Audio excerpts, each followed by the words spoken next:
CTET में दोस्तों गणित में बहुत से बच्चों का कम नंबर आता है और गणित में ही नहीं बहुत से ऐसे सब्जेक्ट में भी कम नंबर आ जाता है। और एक बात और बताऊं, हर कोई यूट्यूब पर तो पढ़ा ही रहा है। 20 लाख अगर फॉर्म भरा गया है, फॉर्म 20 लाख सीटीईटी का फॉर्म भरा जाता है तो 2 से 3 लाख बच्चे पास, ऐसा बताया जाता है और यही निकल के आता भी है। तो बाकी बच्चे 16-17 लाख वो कहाँ गए? फेल। इसका मतलब वो सब फेल। तो नहीं, गलत ढंग से पढ़ने पर ही तो फेल हो जाते हैं सब। तो यही रीज़न है कैसे पढ़ना है। बहुत और चुनिंदा टॉपिक, सभी टॉपिक पढ़ा जाता है, इसी में टाइम निकल जाता है, तैयारी अच्छी हो नहीं पाती है। कुछ बच्चे वो टॉपिक पढ़ लेते हैं जिससे सवाल बहुत कम आता है या फिर आता ही नहीं है। तो पहले सबसे इम्पोर्टेंट टॉपिक जानो और उसी के अकॉर्डिंग पढ़ाई शुरू करो। के बारे में बताऊंगा। बिल्कुल 2026 में जैसा क्वेश्चन पूछा गया है उसी के पैटर्न पे मैंने ये सवाल बनाया है। सवाल बहुत अच्छा है। स्टार्ट करता हूँ क्वेश्चन नंबर 1 से। इसमें कहा जा रहा है कि कक्षा में चित्रलेख मतलब पिक्टोग्राफ पढ़ाने का सबसे उचित उद्देश्य क्या है? बच्चों को चित्र बनाना सिखाना, डेटा को सरल और दृश्य रूप में प्रस्तुत करना, समय व्यतीत करना, बच्चों को ड्राइंग में निपुण बनाना। समय बर्बाद करना यह गलत लग रहा है। बच्चों को ड्राइंग में निपुण बनाना, ये 3 ऑप्शन सही लग रहा है। लेकिन चित्रलेख पिक्टोग्राफ क्यों बनाया जाता है? डेटा को सरल और दृश्य रूप में प्रस्तुत करने के लिए बनाया जाता है। तो यहाँ पे सेकेंड ऑप्शन सही आंसर हो जाएगा। यहाँ पे एक सवाल है, अच्छा इंटरेस्टिंग सवाल है। एक छात्र बार बार 45 + 27 = 62 लिखता है, तो यह त्रुटि किस प्रकार की है? संकल्पनात्मक त्रुटि, गणना त्रुटि, भाषा त्रुटि, याददाश्त त्रुटि। तो 45 + 27 जोड़ा जाएगा तो क्या निकल के आएगा? 7 × 5 = 12 होता है, 4 × 2 = 6, 1 7 होना चाहिए। अब बच्चा क्या कर रहा है? 62 कर दे रहा है। तो इसमें उसको गणना की कॉन्सेप्ट सही नहीं है, तो गणना में उसकी मिस्टेक हो जा रहा है। सेकेंड ऑप्शन सही हो जाएगा। एनसीएफ 2005 के अनुसार गणित शिक्षण का मुख्य उद्देश्य क्या है? सूत्र याद कराना, त्वरित गणना करवाना, तर्क और समस्या समाधान विकसित करना, परीक्षा में अंक बढ़ाना। सूत्र तो नहीं सही लग रहा है, परीक्षा में अंक नहीं, 2 या 3 में से कोई एक सही हो सकता है। त्वरित गणना करवाना ऐसा नहीं, तर्क और समस्या समाधान विकसित करना, थर्ड ऑप्शन सही हो जाएगा। ये 2026 में यदि एकदम ऐसा ही पैटर्न पूछा गया था। पूछा जा रहा है कि यदि किसी संख्या के 2 8 के स्थानिक मानों का अंतर पूछा जाए, जैसे 8 5 3 8 7 4 2, तो यह किस कौशल का परीक्षण है? जोड़, स्थानिक मान की समझ, गुणा, भाग। जैसे लिखा है 8 5 3 8 7 4 2, इसमें ये 4 लिखा है, तो इसमें 8 2 8 है, यहाँ पर भी यहाँ पर। तो दोनों स्थानिक मानों का अंतर पूछा। स्थानीय मान तो ये कितना है? 8 लिख के इतना 0 लिख दो, फिर नीचे ये 8 लिखकर उसके बाद जितना वो 0 लिख के घटाना है। मतलब इसमें स्थानीय मान की समझ को बताने का प्रयास किया गया है। एक शिक्षक बच्चों को माचिस की तीलियों, बटन और ब्लॉक्स से संख्या सिखाता है, यह किस सिद्धांत पर आधारित है? अमूर्त शिक्षण, ठोस से अमूर्त, केवल रटाना, व्याख्यान विधि। बच्चों को जो माचिस की तीलियां दिया जा रहा है तो ये तो मूर्त हो गया ना। मूर्त मतलब जो सामने दिखाई दे रहा है वो मूर्त होता है। तो इसमें ब्लॉक से संख्या सिखाया जाता है, संख्या तो नहीं दिखता है, तो मतलब मूर्त से अमूर्त की ओर, मतलब अमूर्त को ही ठोस चीज़ें कहा जाता है, जो दिखता है वो ठोस। तो ठोस से अमूर्त की तरफ यह सिद्धांत कार्य कर रहा है। यदि HCF 12 है तो निम्न में से कौन सा एलसीएम नहीं हो सकता है? एलसीएम इसमें कौन नहीं हो सकता है? 36 48 50 60। बस 12 से डिवाइड करते जाओ, जो कट गया वो तो एलसीएम हो सकता है, जो नहीं कटेगा एलसीएम नहीं है। तो इसमें 50 12 से नहीं कटेगा, तो 50 इसका करेक्ट आंसर हो जाएगा। एलसीएम हमेशा HCF का मल्टीपल होता है, मतलब ऐसे टेबल। प्राथमिक स्तर पर मूल्यांकन का सबसे महत्वपूर्ण उद्देश्य क्या है? बच्चों को रैंक देना, कमजोर छात्रों को अलग करना, सीखने की कठिनाई को पहचान करना, परीक्षा लेना। क्या होगा सही? माना जाए अगर कि क्वेश्चन समझ में नहीं आया, ऑप्शन से देख लो। रैंक देने की बात करना गलत है, परीक्षा लेना गलत माना जाता है। परीक्षा लेना सही भी है लेकिन प्रश्न के हिसाब से गलत। कमजोर छात्रों को अलग करने की बात नहीं करना है, सीखने की कठिनाइयों की पहचान करना, इसका करेक्ट आंसर हो जाएगा। निम्न में से कौन सी गतिविधि डेटा हैंडलिंग के सभी चरणों को दर्शाती है? पसंदीदा रंग लिखना, स्कूल आने के साधनों का डेटा इकट्ठा कर तुलना करना, केवल सूची बनाना, कैलेंडर में तारीख चिन्हित करना। तो ये डेटा इकट्ठा करने से रिलेटेड होता है, जो डेटा हैंडलिंग होता है। तो ये स्कूल आने के साधनों का डेटा इकट्ठा करने की तुलना करना, इसका सही आंसर हो जाएगा। रचनात्मक चिंतन का उदाहरण इसमें से कौन है? 7 का पहाड़ा लिखना, 234 + 145 जोड़ना, सूत्र से क्षेत्रफल निकालना, आयत बनाना जिसका क्षेत्रफल 24 हो। रचनात्मक चिंतन का मतलब होता है कि एक से अधिक किसी एक प्रश्न को अलग अलग ढंग से हल करना, ये होता है रचनात्मक चिंतन। तो 7 का पहाड़ा अगर लिखना रहेगा तो 7 का पहाड़ा तो हर कोई एक ही जैसा लिखेगा। 234 प्लस 145 जोड़ा जाएगा तो जो आंसर एक का आएगा वही सबका आएगा। सूत्र से क्षेत्रफल निकालना तो सभी का एक जैसा आने वाला है। लेकिन आयत बनाना जिसका क्षेत्रफल 24 हो तो इसको कोई हर अलग अलग ढंग से निकालेगा। क्षेत्रफल सबका सेम आएगा लेकिन बनाने का ढंग अलग अलग रहेगा। तो इसका आंसर क्या हो जाएगा? इसका आंसर हो जाएगा 4 ऑप्शन। दो न्यून कोणों को जोड़ने पर क्या संभव है? केवल एक्यूट एंगल, केवल ऑब्ट्यूस एंगल, एक्यूट या ऑब्ट्यूस दोनों, रिफ्लेक्स एंगल। क्या इसका सही आंसर होगा? आंसर इसका हो जाएगा एक्यूट और ऑब्ट्यूस दोनों। एक शिक्षक बच्चों से पूछता है कि अगर एक वर्ग का परिमाप और क्षेत्रफल बराबर है तो भुजा क्या होगी? यह किस प्रकार का प्रश्न है? स्मृति आधारित, अनुप्रयोग आधारित, केवल सूत्र आधारित, रटने वाला।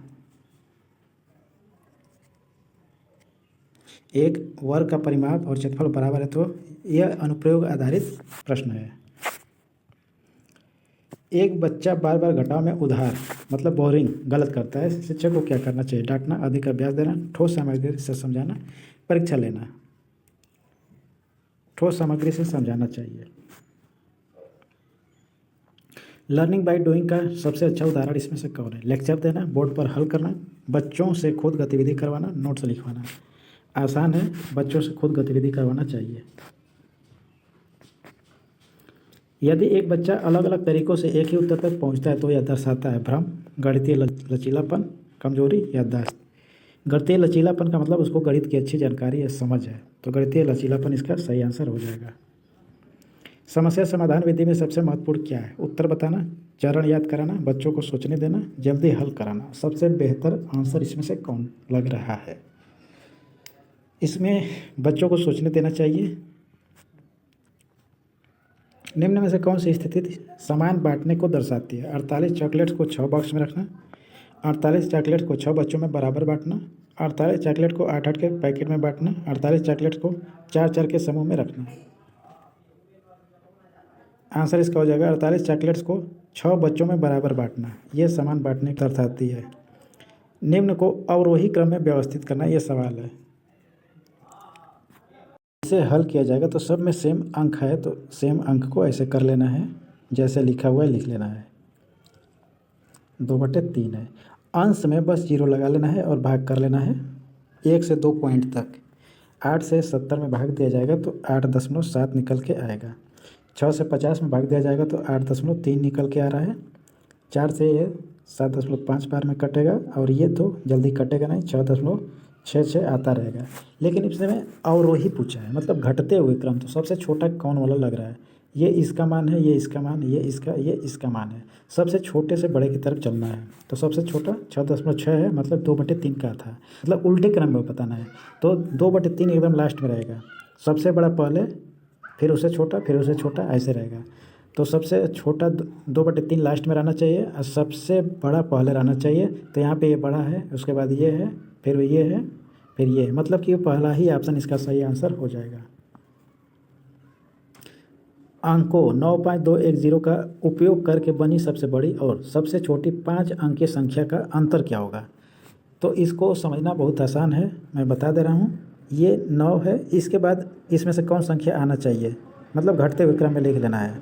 तो ये जैसे एकदम सही लिखा है, लेकिन ये 5 अंक की संख्या बड़ी, ये बड़ी संख्या हो गई। अब छोटी संख्या लिखना है तो क्या शुरू में 0 लिख दूँ? नहीं, 0 लिखा जाएगा तो 4 अंक की संख्या मानी जाएगी। 4 अंक की संख्या हो जाएगी, जो कि गलत हो जाएगा। ये 4 अंक की संख्या हो जाएगी, तो इसलिए पहले 0 नहीं, पहले 1 लिखा जाएगा तब 0। अब उसके बाद सब लिखा जा सकता है। 2 हो गया, फिर क्या होगा? 5 और 9। क्या बोला गया है इसका? अंतर निकाल लेना है। 10 में से 9 निकलेगा 1, लास्ट में 1 किस में है, इससे भी आंसर इसको लगाया जा सकता है, पर हम लोग अभी भी थोड़ा सा करेंगे।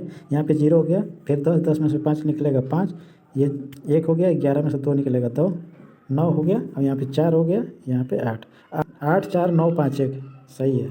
ऐसे हल किया जाता है एग्जाम में। एक घन में कितने किनारे और कितने फलक होता है? ये 6 फलक 8 किनारे, 6 फलक 12 किनारे, 8 फलक 12 किनारे, 12 फलक 6 किनारे। कौन इसका सही आंसर होगा? घन की बात किया है तो इसमें 6 फलक होता है और 12 किनारा होता है। एक बैग का वजन 7 किलो 850 ग्राम है। ऐसे 8 बैग का कुल वजन क्या होगा? प्रश्न सामने ऑप्शन दिख रहा होगा। किलोग्राम को पूरे किलोग्राम को 8 से पहले गुणा कर लेना है।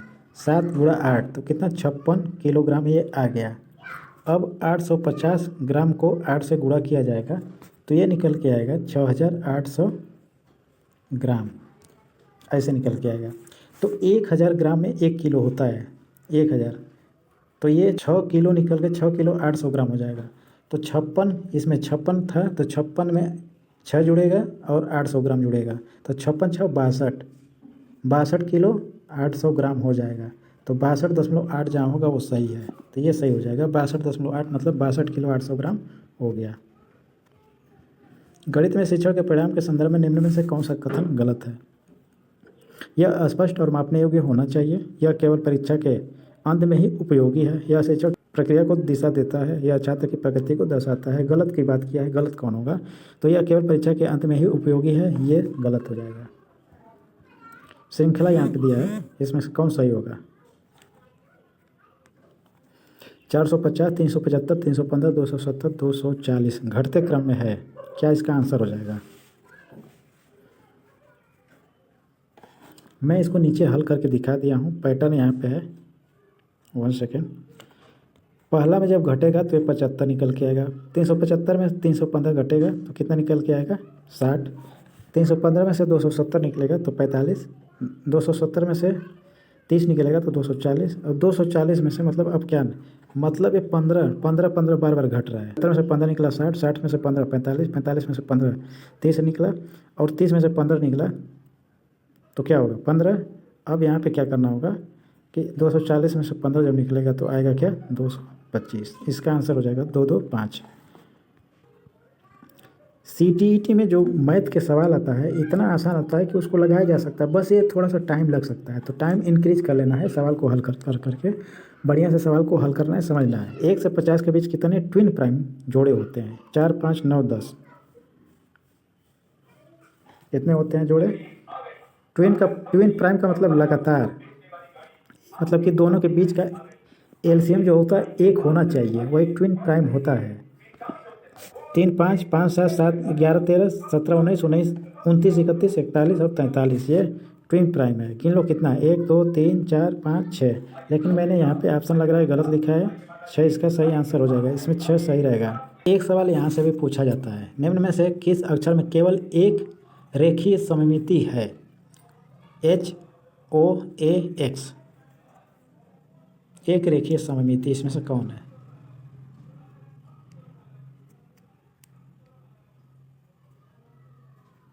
क्या होगा? तो ए होगा। एक रेखीय का मतलब कि इसको एक ही प्रकार से डिवाइड किया जा सकता है। अगर मैं इसको मोटा से लिखूंगा तो इसको जब यहाँ से कट करूँगा तो 2 पार्ट में निकलेगा, दोनों सेम रहना चाहिए। ये एक प्रकार से ऊपर से नीचे काटा हूँ ना, अब दाएं से बाएं काटा जाएगा तो दोनों एकदम अलग अलग आ जा रहा है। तो इसको एक ही, इसका मतलब एक ही सममिति बन रहा है। लेकिन यहाँ पे ओ को काटा जाए इधर से तो एक ऐसे निकल के काटा जा रहा है, एक ऐसे, दोनों एक जैसा है। अब इसको छोड़ करके अब ऐसे काटा जाएगा तो ऊपर वाला नीचे वाला भी सेम है। वैसे ही एच है, एच को जब काटा जाएगा यहाँ से तो दोनों एक जैसा लगेगा, और ये जब इसको भी काटा जाएगा तो दोनों एक जैसा रहेगा। तो इसका आंसर हो जाएगा 3rd वाला। तो बस इतना ही था आज के लिए दोस्तों, मिलते हैं नेक्स्ट वीडियो में।